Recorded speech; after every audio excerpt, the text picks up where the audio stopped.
chirurgie, on va commencer. La chirurgie, radiothérapie, chimiothérapie constituent le triade thérapeutique de cancérologie. C'est-à-dire, on a 3 éléments piliers de la thérapeutique anticancéreuse. L'IROMA, la chirurgie, la chimiothérapie et radiothérapie. Chacun de ces traite des effets secondaires sur la cavité buccale ainsi que sur le plan général. Est-ce que vous m'entendez bien, s'il vous plaît? Voilà. Ah, très bien. Nous, les médecins dentistes, nous jouons un rôle très important, d'ailleurs, dans la prise en charge des patients avant, pendant et après le traitement. On n'intervient pas au traitement, mais on intervient avant, pendant et après. Lorsque j'ai dit on intervient avant le traitement, ce n'est pas à nous qu'on fait le protocole thérapeutique du patient. Ce n'est pas à nous de traiter le patient, mais c'est à nous de le prendre en charge avant pour prévenir les complications, pendant pour gérer l'urgence et après pour traiter les séquelles. Le traitement, comme j'ai dit, anticancéreux, dernièrement, les oncologues ils m'ont dit que le traitement anticancéreux, ce n'est pas correct. Tu dis traitement anticancer. Par contre, je le trouverai au niveau des revues, au niveau des livres, au niveau partout, anticancéreux. Et lorsque vous entendez bien anticancéreux, les cancéreux sont les malades. Donc, tu dis anticancéreux, ça veut dire un traitement contre les malades. Il a raison, l'oncologue qui m'a attiré l'attention. Le traitement anticancer. Donc, pour le traitement anticancer, on a la chirurgie, on a la chimiothérapie et on a la radiothérapie.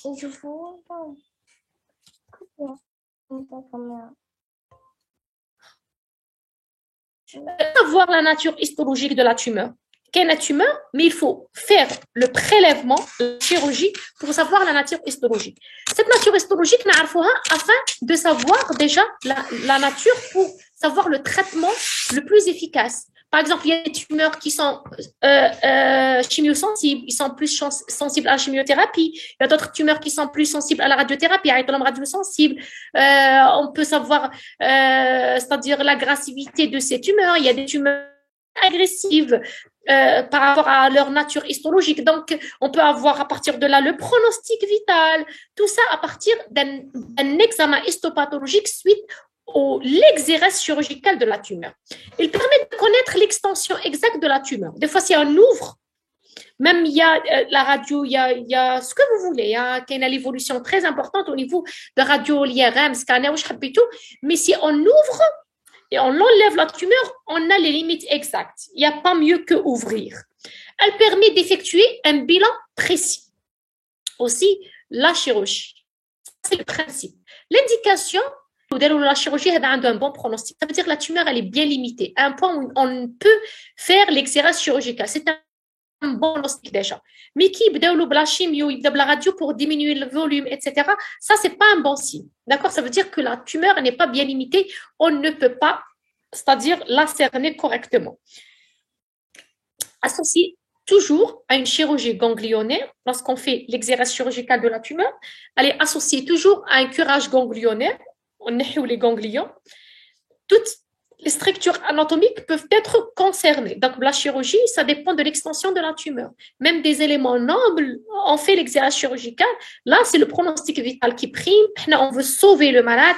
Donc, tous les éléments anatomiques peuvent être touchés ou concernés. Alors, pour la chirurgie, il y a des chirurgies au niveau de tissus durs et mous ou on a des chirurgies au niveau des tissus mous. Pour les chirurgies au niveau des tissus durs et mous, au niveau de la mandibule, la pelvimondibullectomie interruptrice et non interruptrice. C'est-à-dire si on enlève une partie de la mandibule, des fois elle est interruptrice, des fois non interruptrice. Le maxillaire, c'est l'infrastructure et le sinus maxillaire le plus souvent qui est touché suite à cette chirurgie au niveau des tissus durs. Au niveau des tissus mous, glossectomie partielle de la langue mobile, c'est-à-dire une partie de la langue, pelviglossectomie, curage ganglionnaire, donc on va faire un curage ganglionnaire des ganglions cervicales, Donc, évidemment de principe, voilà, évidemment de nécessité, ça veut dire on est obligé de faire ce évidemment suite à métastase ganglionnaire ou afin de prévenir encore l'extension tumorale. Les complications et les séquelles de la chirurgie sont très importantes, d'autant plus qu'on parle d'une cavité buccale. Ça, c'est la façade, c'est l'esthétique, c'est beaucoup de choses. Hein. Donc, la résection du maxillaire, des fois, il y a une résection totale du maxillaire, il y a la résection du voile de palais qui s'ensuit, donc par rapport à l'alimentation, par rapport à l'élocution, donc si on fait l'exérèse du palais, résection mandibulaire, des fois une résection mandibulaire, la symétrie, le visage, l'esthétique, la fonction, résection linguale. Après une résection linguale, vous imaginez comment on peut parler, comment on peut manger, etc. Il y a des séquelles handicapantes sur le plan fonctionnel, sur le plan esthétique, psychologique. Bon, pour la résection du maxillaire, qu'est-ce qu'on peut avoir? On peut avoir une communication bucco-nasale, communication bucco-sinusienne, communication naso-sinusienne. Oui? Vous avez posé une question? Donc, qu'est-ce qu'on peut avoir comme problème suite à cette communication résection, communication bucco-nasale, bucco-sinusienne et communication naso-sinusienne? Le reflux d'aliments par le nez. On peut avoir des reflets par le nez. Des troubles phonétiques. Donc, on ne peut pas parler correctement. Il y a une perte importante au niveau du palais. Mastication et masticatoire et oculaire. Même, on peut avoir des problèmes oculaires. Altération de la symétrie faciale. Tout ça, ce sont des séquelles et des complications de la chirurgie en cas d'une tumeur au niveau des voies aérodigestives supérieures. Là, on parle de tête et cou. On s'intéresse beaucoup plus au maxillaire et à la mandibule. Résection du voile du palais, on a des troubles phonétiques suite à ça. Résection de la langue, troubles de l'élocution ainsi que la déglutition suite à cette exérèse chirurgicale de la langue. Résection mandibulaire, on peut avoir affaissement de la région angulaire, là. Déviation mandibulaire vers le côté opéré, parce que qu'il y a un morceau de côté opéré, il y a une déviation de côté opéré, il y a un raccourcissement qui fait qu'il y a une déviation. Difficulté de la restauration prothétique, donc pour une restauration prothétique, c'est pratiquement impossible. Tout ça, c'est des séquelles de cette chirurgie. Et j'ai dit, là, c'est le pronostic qui prime, c'est le pronostic vital qui prime, c'est la vie du patient qui est en jeu.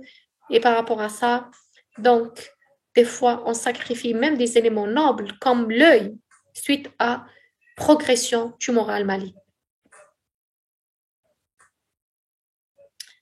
Là, c'était grosso modo la chirurgie. Après, on va parler de la prise en charge de malades suite à une résection chirurgicale.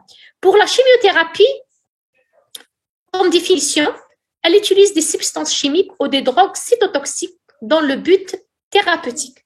Donc, c'est des drogues cytotoxiques dans un but de guérir le cancer. Leur rôle est de détruire ou empêcher la multiplication et ou le métabolisme des cellules cancéreuses.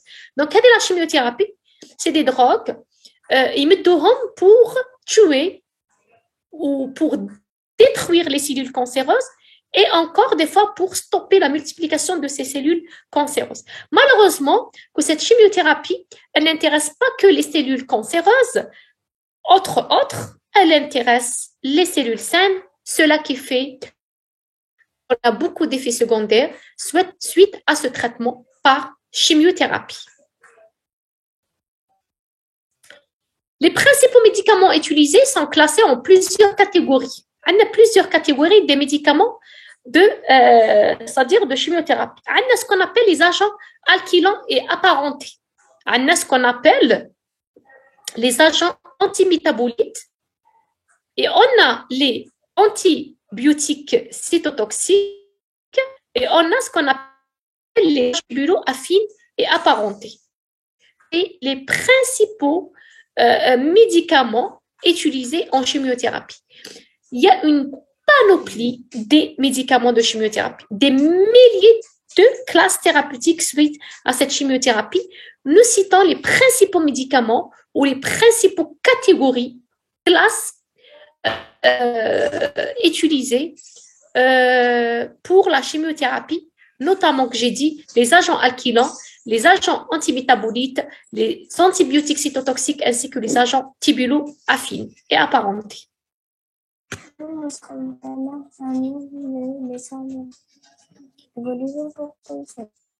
Les indications.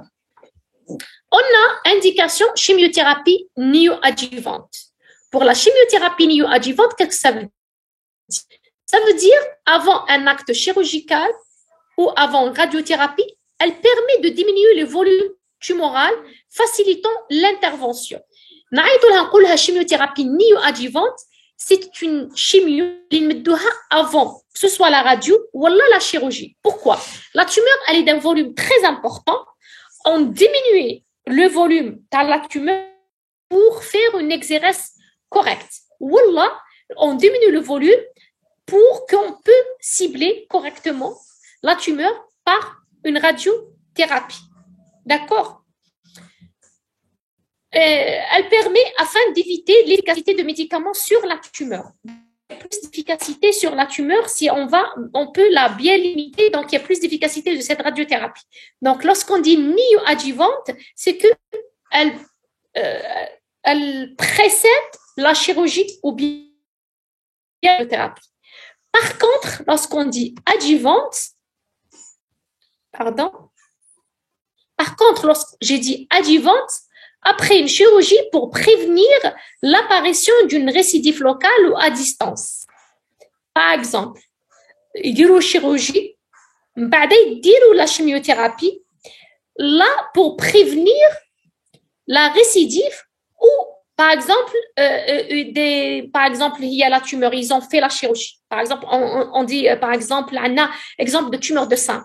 Ils nihou le sein, ils disent la chirurgie, évidemment ganglionnaire, كلش. On va dire radiothérapie, ils disent la chimiothérapie. Pourquoi des fois? On ne sait jamais qu'une cellule cancéreuse, elle s'est échappée là pour éviter la récidive premièrement et deuxièmement les métastases à distance. Des fois, il y a une cellule qui s'échappe comme ça. Donc là, ils disent de la chimiothérapie, on ne sait jamais qu'il y a une cellule qui s'est échappée au niveau du corps où elle va faire une métastase à distance. Ils disent de la chimio. La chimio adjuvante, c'est une chimio qui est après la chirurgie, pas avant. Néoadjuvante, c'est avant. C'est pour limiter le volume, on va dire la chirurgie. Néoadjuvante. Adjuvante, non. C'est que après la chirurgie pour éviter la récidive. Ainsi, on ne sait jamais qu'il y a l'échappement des cellules cancéreuses à distance. On a d'autres indications. Radiochimiothérapie comme étant pour potentialiser l'effet de la radiothérapie. Des fois, les patients, ils sont sous radio et chimiothérapie. Donc, pour potentialiser l'effet de la radiothérapie. Chimiothérapie métastatique des phases disséminées, elles peuvent être curales ou palliatives. Qu'est-ce que ça veut dire palliatif? Des fois, il me donne palliatif, tout ce qui est palliatif, mais curatif, c'est quoi? C'est qu'il n'a pas la douleur. Par exemple, une tumeur très importante, il me donne une chimiothérapie palliative, mais je n'ai la compression nerveuse qui est à l'origine de la douleur. C'est ça palliatif. Ça veut dire là, agit sur la symptomatologie.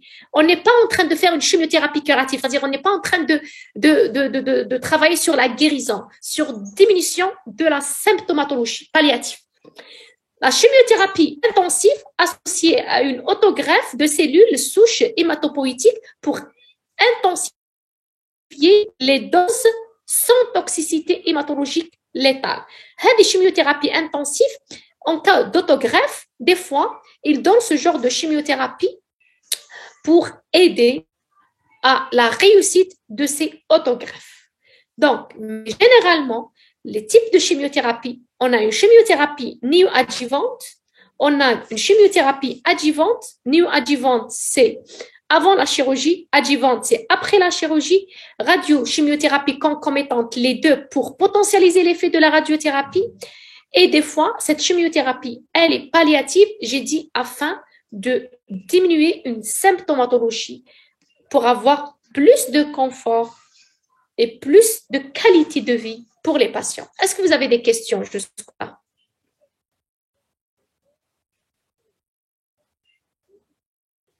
Non, c'est clair, docteur. Très bien. Pour la chimiothérapie, Docteur, pour la palliative, c'est qu'on peut pas, genre, la personne ne va pas guérir, donc on va améliorer la qualité de vie pour lui. Exactement. Exactement. Des fois, les patients, ils sont pas opérables. Ils sont très âgés ou là, ils ont des problèmes cardiaques ou ils ont beaucoup de problèmes. C'est-à-dire, ils font ça juste à titre palliatif. فهمتوني كاينين اللي ما يقدروش يديروا لا chirurgie par exemple. Il y a beaucoup de contre-indications de la chirurgie. D'accord? Ils disent لهم juste pour soulager les malades. C'est pas à titre curatif, c'est palliatif. Ils diminuent le volume pour ne pas avoir une très grande compression nerveuse, par exemple, à titre d'exemple. D'accord, merci madame. Pas de quoi. La chimiothérapie, il y a des effets secondaires qui sont directs, il y a des effets secondaires qui ne sont pas directs, indirects. Bon, on va parler des effets secondaires directs au niveau de la cavité buccale. Les effets secondaires directs au niveau de la cavité buccale, la première des choses, c'est les mucites. Lorsqu'on dit mucite, c'est une stomatite. Stomatite au niveau de la cavité buccale, une inflammation au niveau de la muqueuse de la cavité buccale. Donc, lorsqu'on dit mucite, qui trouve mucite, c'est dû à la chimiothérapie. Il y a une mucite chimio-induite ou il y a ce qu'on appelle mucite radio-induite suite à la radiothérapie. Mucite chimio-induite suite à la chimiothérapie. Lorsqu'on est sous chimiothérapie, le mécanisme qui fait, on a une diminution de taux de renouvellement au niveau de l'épithélial basal. On a l'épithélium, la cavité buccale, qui est la membrane basale, qui est l'épithélium ou qui est le tissu conjonctif, ou le chorion. Donc, au niveau de la membrane basale, la multiplication des cellules épithéliales, il y a une diminution. Lorsqu'on a une diminution au niveau de la multiplication, donc il n'y a pas de renouvellement, là, il y a des problèmes au niveau de la cavité buccale, y compris l'inflammation au niveau de la muqueuse buccale, des ulcérations, des érosions, tout ça au niveau de la cavité buccale suite à cette thérapeutique cytotoxique qui est la chimiothérapie. Donc, on peut avoir amincissement, dénudation, ulcération de la muqueuse buccale. Les symptômes de l'érosion, avec l'ulcération, c'est une douleur très importante. L'ulcération, c'est pas comme l'érosion. L'érosion, c'est une perte superficielle, c'est-à-dire on a l'épithélium. L'ulcération, une partie de l'épithélium et du tissu conjonctif. Dans des formes sévères, on arrive jusqu'à l'hospitalisation. Comme des fois les mucites, donc il arrête le traitement. Dans le pronostic vital est en jeu. Alors que nous, les médecins dentistes, on peut prévenir ces mucites. On peut prévenir des mucites motivation à l'hygiène. On peut prévenir des mucites avec des recommandations de brossage et le motiver avant déjà de commencer cette chimiothérapie, de faire une remise en état de la cavité buccale. Tout ça, diminuer les grades de mucites parce qu'on a le grade 1, 2, 3 et 4. 4, c'est l'hospitalisation. 3 et 4, généralement, il y a de traitement. D'accord? Vous imaginez notre rôle, comment il est très important. Donc, parmi les effets secondaires, c'est les mucites. واحد مريض chimiothérapie a des ulcérations au niveau de la cavité buccale. Qu'est-ce que vous pensez que ce patient-là, déjà, il est immunodéprimé, il s'alimente mal, mais il ne peut pas ياكل correctement, mais il ne peut pas يهضر correctement. Donc, son état, il va être détérioré en plus. Donc, c'est pour ça qu'il faut faire très attention au niveau des prises en charge et le patient, il va être envoyé systématiquement, normalement, au médecin dentiste avant de commencer un traitement par chimiothérapie, par biphosphonate ou encore faire une radiothérapie, ça c'est clair, afin de minimiser les effets secondaires, donc, dus à ces thérapeutiques anticancéreuses. L'axérostomie ou la sécheresse buccale.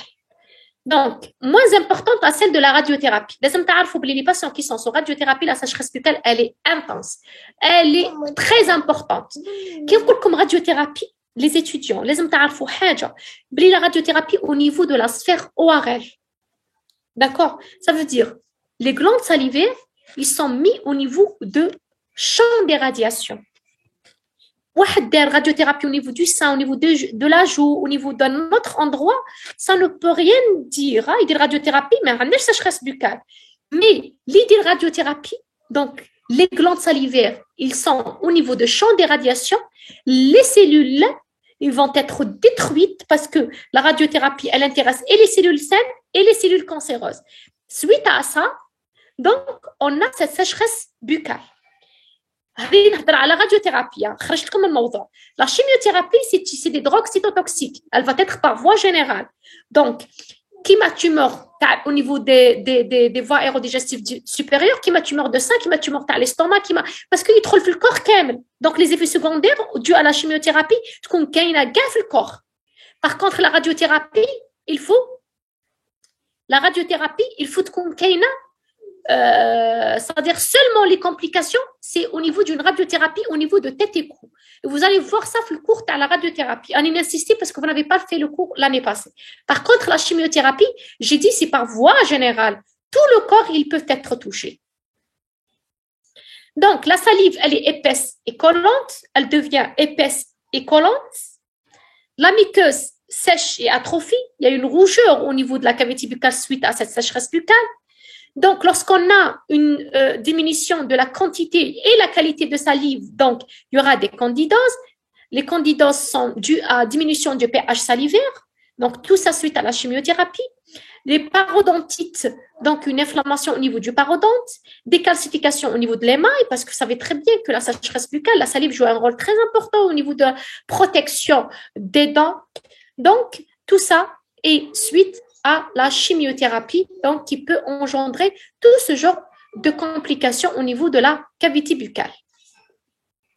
Il y a un autre effet secondaire direct qui est la dénutrition. Les anticancers présentent un potentiel émétisant variable. Ça veut dire quoi? Les patients, ils sont sous chimiothérapie, ils vomissent beaucoup. Donc, un pouvoir, c'est un potentiel émétisant variable. Ça dépend. Hein. Quand il y a un potentiel très important, le patient, il vomit beaucoup. Quand il non, moins. Donc, la nutrition est compromise sous l'effet de la chimiothérapie. Donc, le patient qui tout le temps les vomissions, donc il y a un problème au niveau de la nutrition. Donc, il dégage, il est, c'est-à-dire, il peut pas nourrir correctement suite à ce potentiel émétisant de ces molécules de chimiothérapie.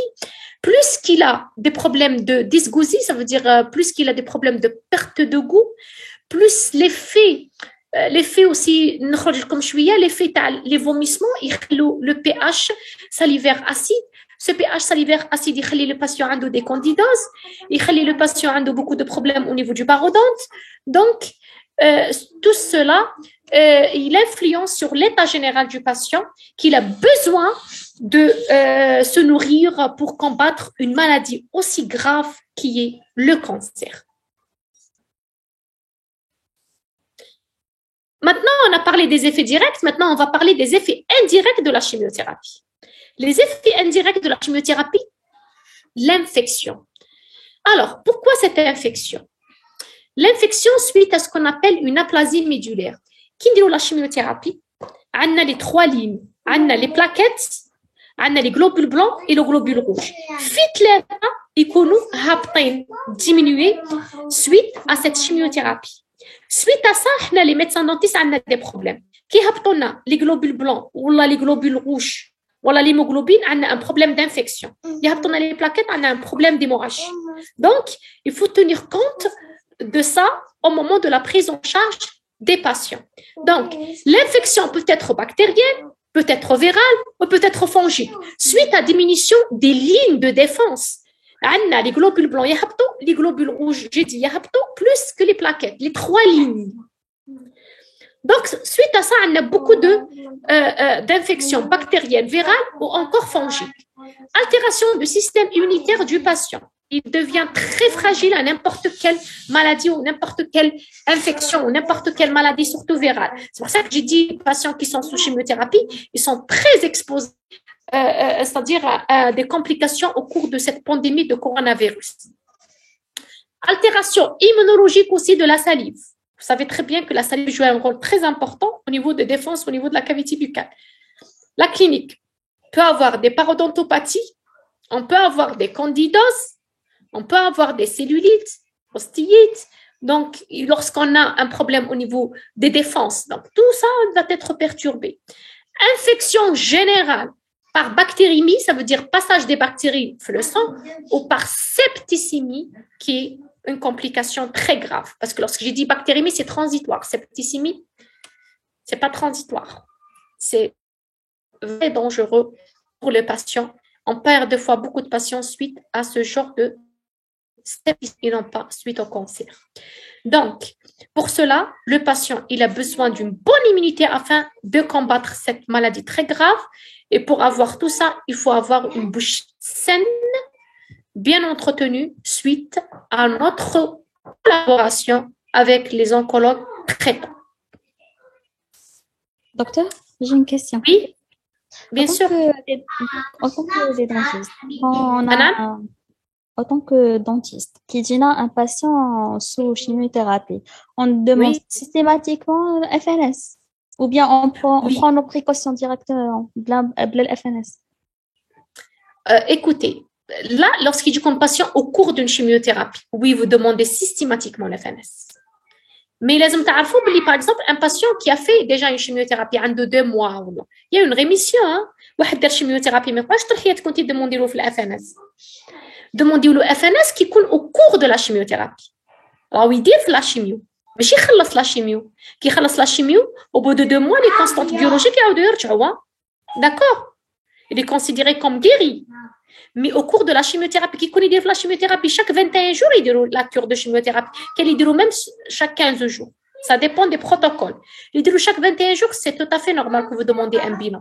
Et généralement, les patients qui sont sous chimiothérapie, ils ont entre 2 cures. Ça veut dire la cure l'oula, 10 أيام, 12 يوم يبدا يهز روحه شويه, le bilan est un petit peu correct, on le prend en charge pour une extraction dentaire. Il faut qu'on ait un bilan correct.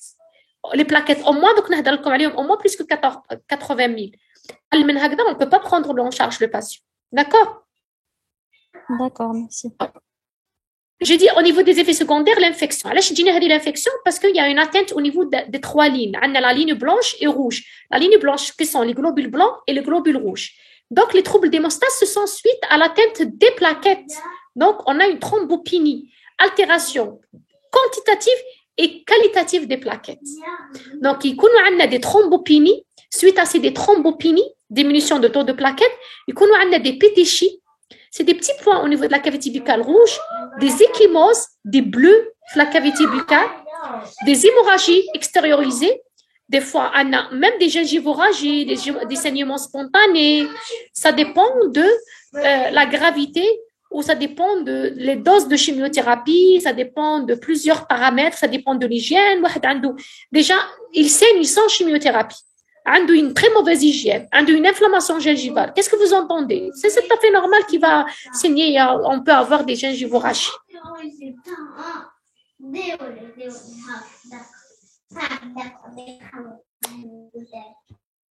Là, j'ai parlé grosso modo des complications de la chimiothérapie. Maintenant, j'ai bien de faire des petites précautions parce qu'à chaque fois, les étudiants, les un petit peu de la prise en charge des patients. Donc, j'ai fait quand même un petit volet concernant la prise en charge des patients, que ce soit pour la chirurgie, que ce soit pour la chimiothérapie. On va discuter un petit peu ensemble et à la fin, vous pouvez poser n'importe quelle question pour éclaircir ce domaine. Alors, les précautions à prendre face à la chirurgie avant ou shindiro. On va faire une remise en état de la cavité buccale. On va réaliser plusieurs prises d'empreintes pour réaliser une prothèse immédiate. Des prises d'empreintes avant de la chirurgie pour réaliser des prothèses. Le malade avec la chirurgie. Plus une remise en état de la cavité buccale. Après, sans altération velaire, c'est-à-dire là, la chirurgie, réalisation d'une prothèse obturatrice. Donc, nous avons les photos de fermo. Qui met une altération au niveau du voile de palais. Nous avons la réalisation d'une prothèse obturatrice normale. Qui là, le voile, il y a une, c'est-à-dire le voile du palais Il y a une industrie à ce niveau. Donc, on va confectionner prothétique avant la chirurgie pour avoir une étanchéité. Je ne vais pas parler trop, mais comme des fois, vous allez comprendre. Après, donc, une reconstitution chirurgicale, la mise en place du prothèse, des greffes pédiculées, des micro-anastomosées, ça dépend. Là, il y a la greffe d'esthétique, parce que là, la perte de substance, elle est très importante. Donc, beaucoup de greffes peuvent être réalisées. Des appareils guidés, tels les prothèses munies d'un volet dentaire, les appareils de rééducation, la kinésithérapie, tout ça, ce sont des procédures à réaliser après la chirurgie. J'ai dit, je ne voulais pas trop tarder concernant la chirurgie. Parce que c'est un travail d'un spécialiste ou travail de la chirurgie esthétique. D'accord? Donc, ce n'est pas un travail d'un généraliste ou d'un médecin dentiste, c'est un travail de maxillofacial beaucoup plus. Nous une remise en état de la cavité buccale avant. Après, ça va être difficile pour nous de prendre en charge. Alors, nous comme des exemples. Regarde où je dis.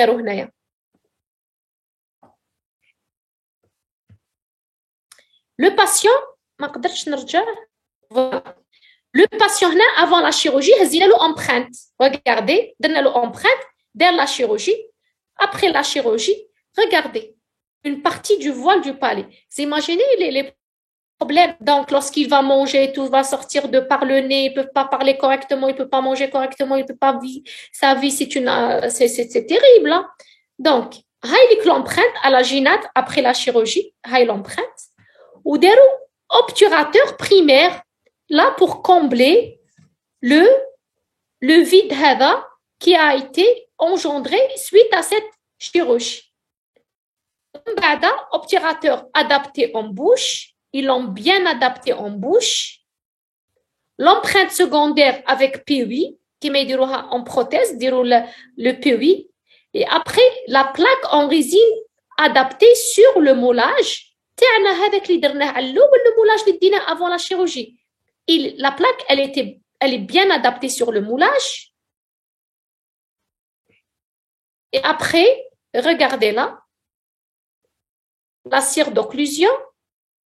Et là, c'est la prothèse avec l'obturateur afin de combler la perte de substance au niveau du palais. Est-ce que cette démonstration, ça fait que vous avez un petit peu compris les choses? Donc là, la réalisation d'un obturateur palatin, suite à cette perte de substance. Est-ce que c'est compris?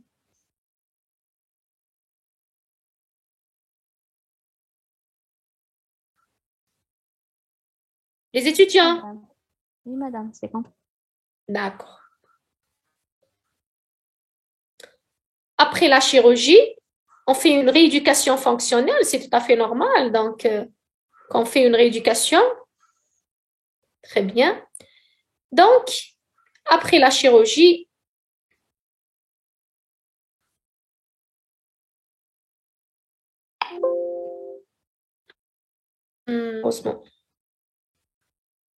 malheureusement, j'avais une vidéo à vous montrant prendre cette empreinte, la réalisation de ce obturateur, mais ça n'a pas marché. L'essentiel pour la chirurgie, j'ai dit, c'est que c'est maxillofacial qui vont le prendre en charge ou c'est un cas des spécialistes. Mais c'est bien de savoir que la prise en charge d'un patient avant une chirurgie au niveau de la cavité buccale, ça veut dire un tumeur au niveau de la cavité buccale. Si واحد راح يدير tumeur, راح يدير cancer au niveau du foie ou au niveau de rein ou là, نروحوا نديروا له cette empreinte là c'est un patient اللي راح ينحيوا له une partie au niveau de la cavité buccale. نزلوا l'empreinte, on le prépare avant que باش ينحيوا la perte de substance, d'accord? لازم تفرقوا ما بين un cancer au niveau des voies aérodigestives supérieures ou un cancer d'autres localisations. C'est différent. Par contre, la chimiothérapie, c'est un produit qui passe dans l'organisme. Donc, il va faire des complications partout, y compris la cavité buccale. Donc, avant de faire une chimiothérapie, la meilleure solution, c'est bien faire une remise en état de la cavité buccale. C'est pas toujours le cas. باش نقولها لكم واحد c'est le pronostic vital qui prime راهو يجري راهو مع لا شيميو تاعو راح c'est le pronostic vital راهو مع لا chirurgie مع التمرميد تاع لي زوبيتو تاعو une remise en état de la cavité buccale. C'est extrêmement rare. Mais la meilleure solution, c'est que faire une remise en état de la cavité buccale, faire les traitements des caries, éliminer tout foyer infectieux. Parce que واحد عنده des racines résiduelles, ديروا la chimiothérapie, suite baisse de l'immunité, ديروا cellulite. واحد ديروا cellulite au cours de la chimiothérapie, وروح انت te le prends en charge. Un état général altéré, une formule altérée, vous ne pouvez même pas le prendre en charge. Donc, de préférence, traitez les dents avant de commencer une chimiothérapie. Plus qu'il faut faire une motivation à l'hygiène. Patient, bien motivé à l'hygiène, mais il ne développe pas beaucoup de mucites. Mais il dit des mucites très graves. Mais il dit des mucites, lorsque j'ai des mucites, tout ce qui est stomatite au niveau de la cavité buccale, ulcération, érosion, ou je tout. Donc, lorsqu'il fait ce genre de complications, des fois ce genre de mucites, j'ai même pas fait de photos parce que pour moi, vous avez fait déjà les cours des mucites et les cours de patients sur chimiothérapie. Donc, il s'alimente mal, mais il ne même pas y vous m'avez compris.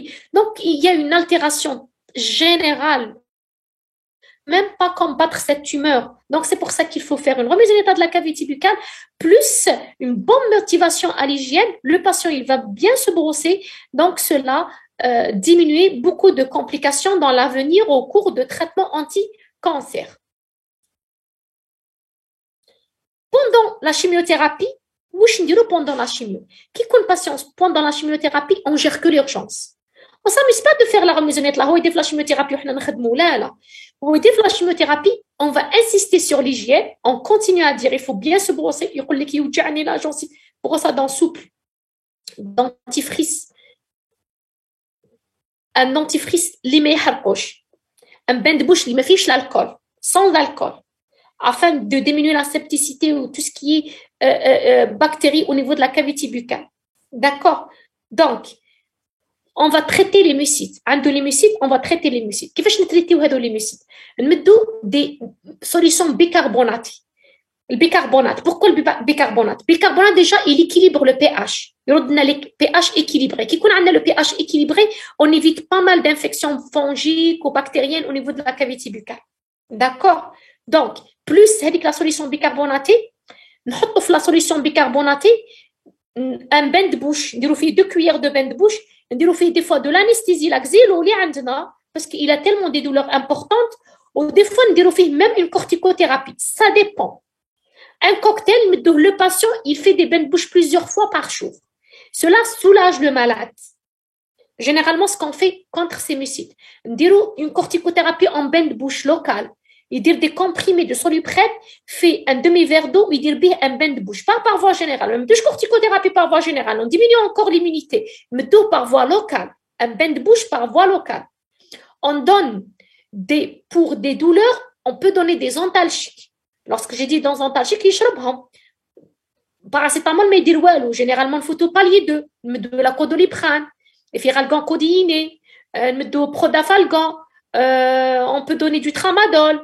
D'accord? Donc, on donne des antalgiques en cas de douleur. En cas de surinfection, dernière surinfection de la cavité buccale, qu'est-ce qu'on va faire? On va donner des antibiotiques. Donc, en cas de surinfection, antibiotiques de choix, qui m'a toujours le clamoxyl. Il y a une suppuration, de flagile. Là, c'est pour les complications au niveau de la cavité buccale. On ne gère que l'urgence. On a une dent. C'est une dent causale. C'est une dent à extraire. Il faut extraire cette dent. Là, on doit extraire, mais il faut que le taux de plaquettes il soit supérieur à 80 000. D'accord? Et là, il faut faire au moins 10 أيام بعد ما دار لا شيميو باش نديرو l'extraction. Pourquoi 10 jours? قلت لكم هو chaque 21 jours. حنا نديرو في النص. Pourquoi? Pour avoir un bilan plus ou moins correct. Parce que qui يدير لا شيميو يهبطوا بزاف لي كونستانت وبدا يبداو يطلعوا حتى الدوزيام كور après 21 jours. même هما باش يديروا لا شيميوثيرابي لازم يلقاو لي كونستانت يلقاوهم طلعوا باش يديروا له نوتر كور. لا لقاوهم بيلون ماشي مليح ما يزيدولوش ماشي هو مهلوك له اونكور نوتر شيميو. لا كانوا عنده لي كونستانت هابطين بزاف ويزيدوا يمدوا له نوتر شيميو يقدر يدير دي زيموراجي انتر يقدر يموت لهم بسبتيسيميا شوك سبتيك suite à la diminution très importante des globules blancs.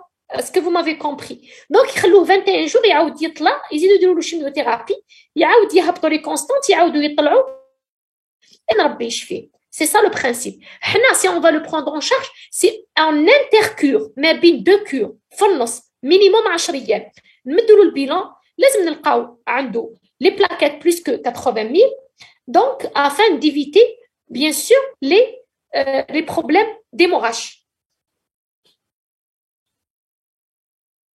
Ça, c'est pendant. Lorsque j'ai dit pendant, c'est quand j'ai urgence chez un patient sous chimiothérapie. Seulement l'urgence.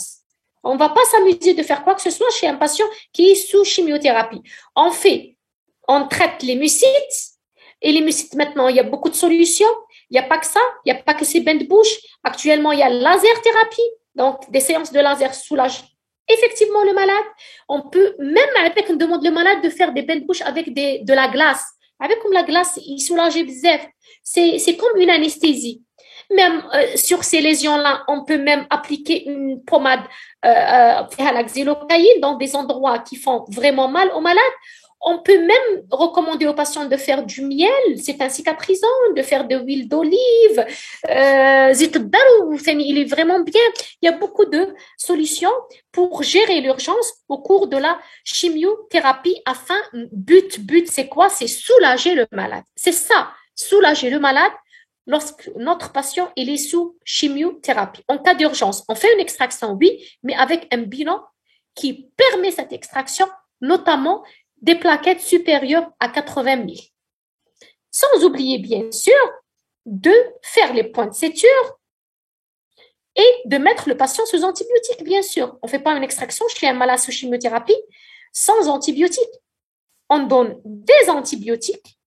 Il n'y a pas de consensus. On peut commencer la veille, on peut la cicatrisation, comme on peut commencer le jour même. D'accord? Il n'y a pas de consensus. Le cardiopathe, il y a un de consensus.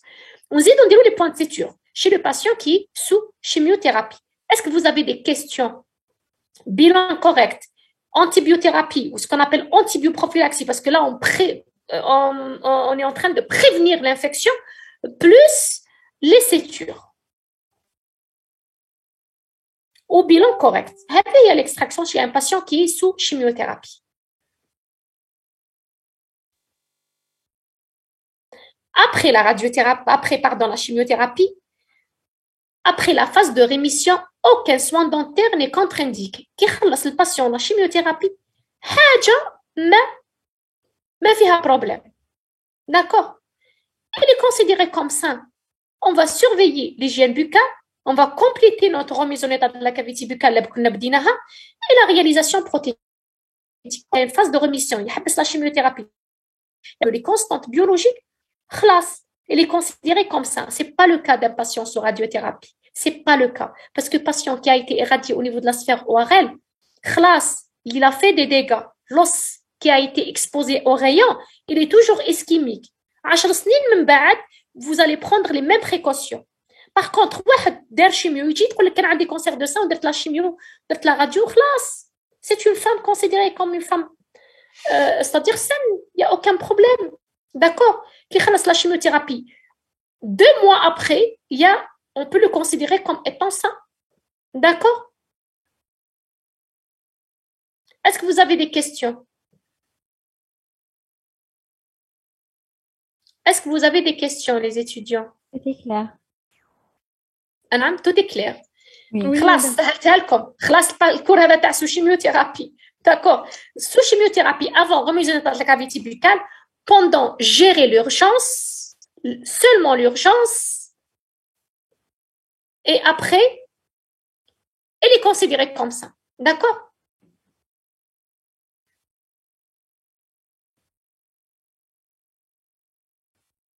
Madame, Oui?